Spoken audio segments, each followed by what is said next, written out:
L'addiction au péché a de multiples effets néfastes, parmi lesquels, et je veux que vous enregistrez bien ce qui va être dit, car on va citer énormément de points importants. L'addiction au péché a de multiples effets néfastes, parmi lesquels, et je vous demande d'enregistrer. 1.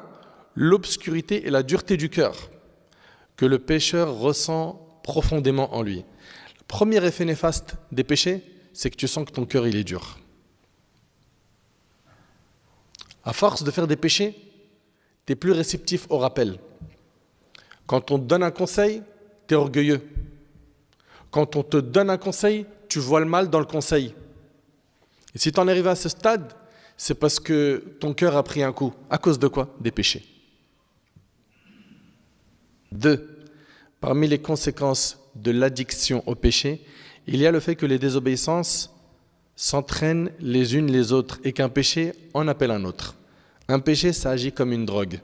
Tu as essayé la première fois, tu as besoin de la deuxième fois, puis la troisième, et tu ne peux plus t'en passer.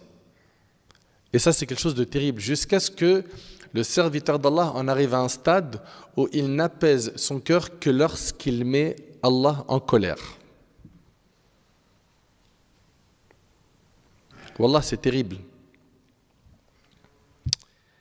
Et il y a une chose qu'on oublie aussi, c'est qu'Allah tabaraka ta'ala, il nous a interdit de suivre les pas de Satan. Oui ou non? Allah ta'ala il dit Ya ayyuhalladhina amanu la tattabi'u khutuwati shaytan. Ô vous qui croyez, ne suivez pas les traces de Satan.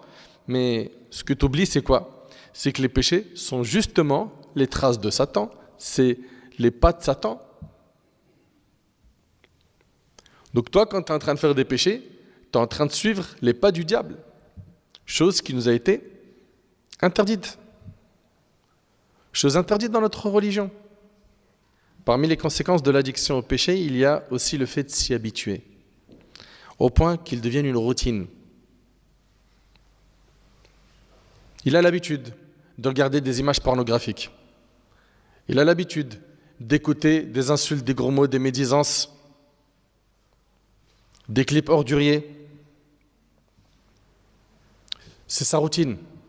Il s'est habitué. Il s'est habitué à faire de l'argent sale. Tu lui dis, mon frère, c'est haram.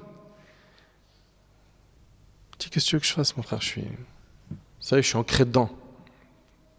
Ibn al-Qayyim, rahimallah, dit à ce sujet, il arrive que de nombreux pervers commettent le péché sans même en ressentir de plaisir. C'est-à-dire, c'est même pas il le fait par kiff, ni y être poussé par un désir, mais simplement en raison de la douleur qu'il éprouve à s'en abstenir.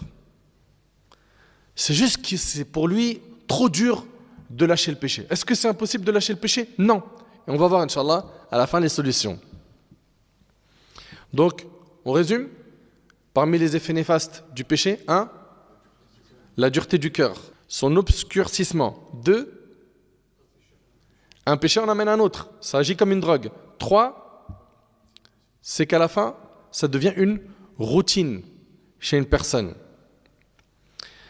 Parmi les conséquences néfastes de l'addiction au péché, il y a le fait que le serviteur minimise la gravité de sa désobéissance envers son Seigneur et la considère comme insignifiante. Et ça, c'est un signe très dangereux. C'est-à-dire que pour lui, c'est rien, alors que c'est grave. Et comme nous enseignaient les pieux prédécesseurs, ne regarde pas la petitesse du péché, mais regarde l'immensité de celui que tu es en train de désobéir. Il s'agit d'Allah, le créateur de l'univers, Al-Malik, le roi, Azza wa Jal. Mais comme Allah Ta'ala il dit, وَمَا قَدَرُ اللَّهَ حَقَّ قَدْرِهِ. Ils n'ont pas estimé Allah à sa juste valeur.